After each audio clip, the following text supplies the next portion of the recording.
Has the time arrived for universal preschool? My name is Alex and I am here to discuss the pros and cons of universal preschool.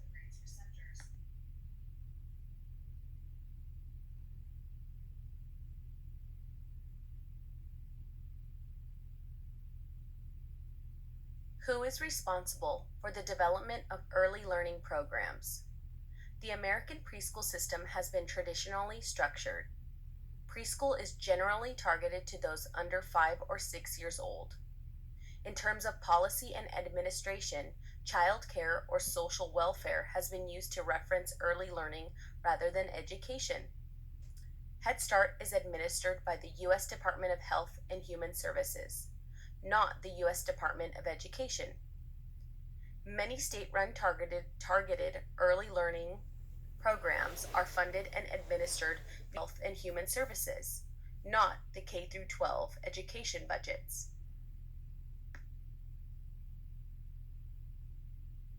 The last significant attempt at passing universal public preschool at the federal level occurred in 1971 with the passage of the Comprehensive Child Development Act.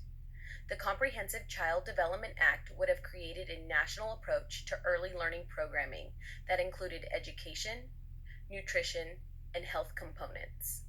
This would have increased funding for early childhood programming and developed a framework for the establishment of a universal, federally funded preschool program.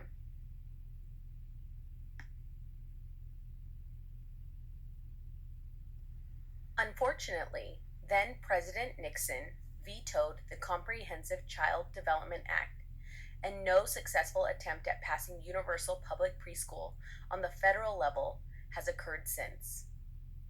Early childhood advocates and researchers have long insisted on the evidence of the benefits of high-quality preschool in terms of readiness for school and long-term outcomes. This includes lifetime potential earnings, and many have argued that expanding the program is what is best for society. However, in 2013 to 2014, only 29% of 4-year-olds nationally were enrolled in publicly funded preschool programs.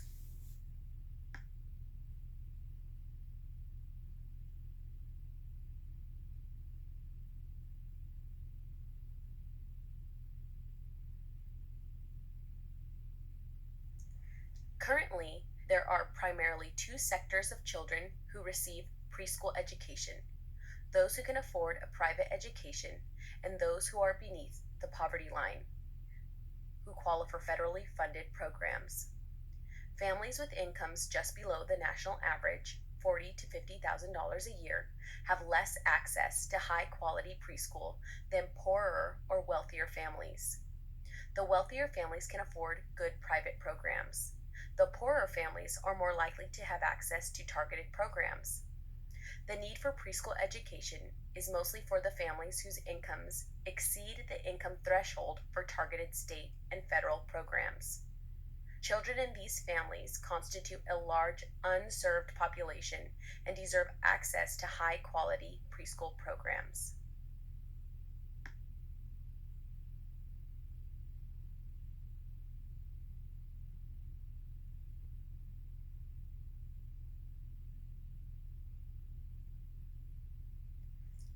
Universal preschool should be implemented because its advantages outweigh the costs, and expenses at both the state and federal levels are worth it. Universal preschool would allow students of all levels and abilities to be targeted and educated at a time where their minds are rapidly developing. A universal preschool system would provide preschools to children whose families cannot afford private school education, yet do not qualify for government programs.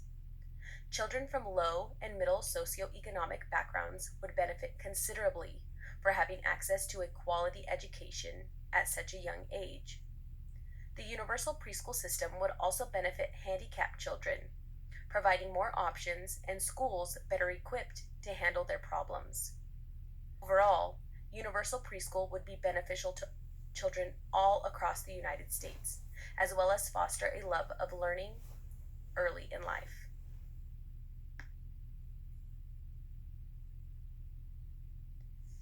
Here is an example of preschool enrollment done by the Institute for Early Education Research. As you can see, the orange is where there is nothing being provided for these 3 and 4-year-olds, which is 49% for 3-year-olds and 26% for 4-year-olds. These children are not going to be as kindergarten ready as some of those that say went to a private preschool or even a Head Start program. This by attending school, this just helps children develop social skills, emotional skills, basic classroom skills, which is all very important, which is another push for why universal preschool is so beneficial to so many.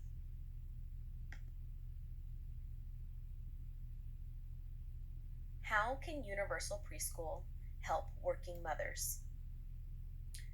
Well, preschool fits almost all modern family structures. Only 1 in 5 families features a breadwinning father and a homemaker mother. This means that the majority of mothers must go to work to help provide for their families. Preschool participation is at an all-time low. 20% for 3-year-olds are enrolled in a kinder or nursery school, and 44% of 4-year-olds are enrolled in a kinder or nursery school. Another factor that goes into why universal preschools should be beneficial is the cost. Childcare is expensive. Childcare for an infant and a 4-year-old exceeds annual median rent payments in all 50 states and DC. This means it is way too expensive for childcare, and state and federal funding would benefit those families that are struggling to pay for childcare. Childcare helps mothers keep their jobs as well. Mothers who have regular children or childcare are twice as likely to stay in their job than those without regular care. So this means more mothers can join the workforce. Full government funding for early childhood education would increase overall maternal employment by up to 10%. Childcare creates a route out of poverty. Former welfare recipients who received child care subsidies are 60% more likely to be employed 2 years later than those who do not.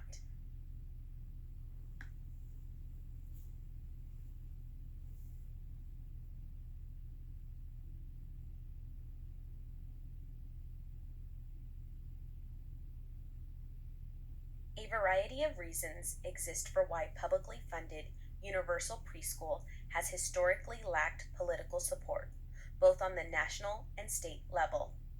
Some conservatives have viewed governmental provisions of preschool as being synonymous with a communist nanny state. Others view parents as the appropriate primary caregiver of young children and reject the idea that government funding used to provide a role that is the responsibility of the individual family.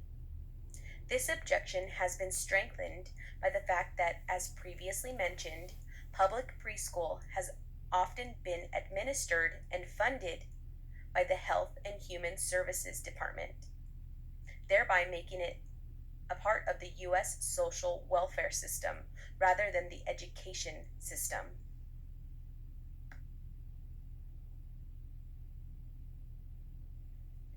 Many Americans are uncomfortable with the government's involvement in providing welfare. Some liberals have opposed public universal preschool on the grounds that a vast state-run preschool system will not be honor the diversity of needs as well as the cultural strengths that characterize American families and children. The early childhood education movement in the United States is composed of multiple stakeholder groups, including Head Start, universal preschool advocates, and participants in the private preschool market. These groups may seem similar in understanding the importance of early childhood education, yet they have struggled to unite over a common policy.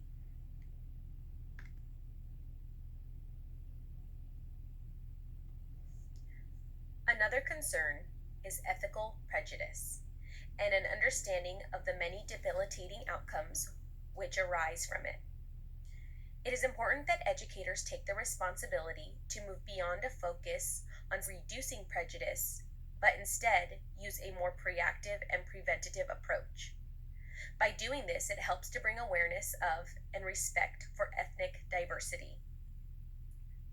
Research has also shown that it is inaccurate to assume that prejudice in children is simply an innocent imitation of their adult guides. By mirroring many of the same social and geographical inequalities present in the K through 12 education system, the promise of early childhood education has been unfulfilled for many young children and their families. Certain social norms and funding structures often include the lack of universal, publicly funded, high-quality preschool offerings. These have often perpetuated gender, class, economic, and racial inequality. The outcomes of these inequalities are clearly manifested in the politics of universal preschool access and quality.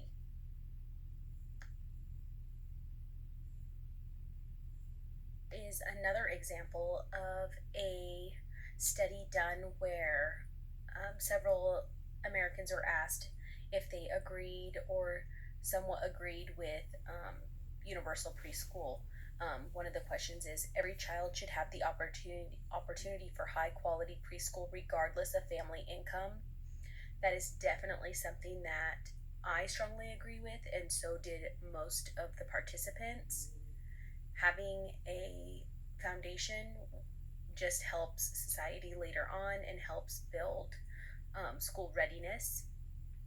Another one was children to learn to interact with others at a high quality preschool, which is important in preparing them for kindergarten.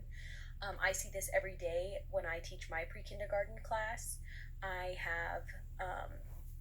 help develop social skills. We talk a lot about how to be nice to one another and what they do with their bodies and how to calm down.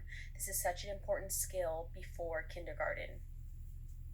Preschool should be required to have teachers trained in early childhood education. I agree with that. I strongly agree. I have a bachelor's degree, and I believe that anyone who is teaching someone else should educate themselves. We participate in 10 hours of STARS training annually. Anyone who works in the early learning field is required to do so, which is awesome. But I do believe if you are a lead teacher or director, it should be just as important to complete an education and a degree in early childhood. Children who go to high quality preschool are more likely to do better in elementary school. I tend to believe so. I think that most children who do go have a set foundation. They're a little bit ahead of the game. Basic skills like understanding how to use scissors, how to put the cap back on the marker, things that we take for granted as adults. Sitting at circle time is a huge one. Yes, everyone is still wiggly when they're 4 years old, but they've learned the rules and the ins and outs of going to school. Government should help families pay for high quality preschool. If the family cannot afford preschool, it should be provided for the family. This was more controversial. Somewhat agree to strongly agree. I think that children need to be given the best opportunities and the best to help later on in life. When you build a good foundation in early childhood, you're just helping a child succeed later on in life. And as we looked at before, their potential earning income as adults is way higher, which reduces poverty, which reduces unemployment later on in life. We should set standards so every parent knows whether a preschool is high quality. Definitely standards need to be implemented. I know that there's a new wax system going into place where lots of laws and lots of regulations are being regulated right now currently. So I think we're going to see a lot more educated preschool teachers. We're going to see a lot more of a focus on the child's overall well-being. The last one is we need to have a rating system for preschools so parents can tell the difference between a good preschool and a poor one. Unfortunately, that is somewhat controversial. I think that every parent should be able to have access to information regarding a preschool, but that also is completely different. Montessori's are different than Head Starts. Private preschools are different than religion preschools. It just depends on what the parent's preference is, and I think word of mouth is the best. Sometimes we get into social media where one parent would become upset, and it's difficult to handle a situation where it can become more controversial.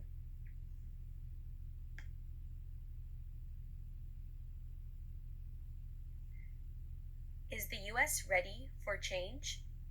For much of its history, American public preschool has been delivered through targeted programs. These programs were motivated by a particular set of goals and subjected to shifting social, political, and economic concerns. Over the past 2 decades, however, many states have made investments in universal provisions. Some cities include New York City, San Antonio, Seattle, and Philadelphia are all launching programs for universal preschool.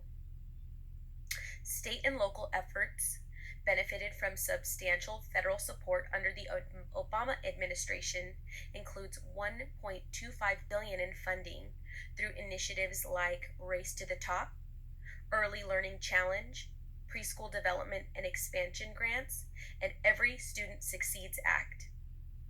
These initiatives reflect the status of preschool for all as a national priority. However, the legacy remains uncertain under the Trump administration. The United States needs to fund universal preschool. A universal preschool system would provide a free education to all 3 to 5-year-old children. The funding of these preschools needs to primarily come from state governments, but should be heavily supplemented by federal funding. Children and students at all levels would benefit from implementing a universal preschool system. However, the students who would benefit the most are those that are commonly overlooked, children that are just above the poverty line. The current system of providing preschool over some of the nation's children is unacceptable.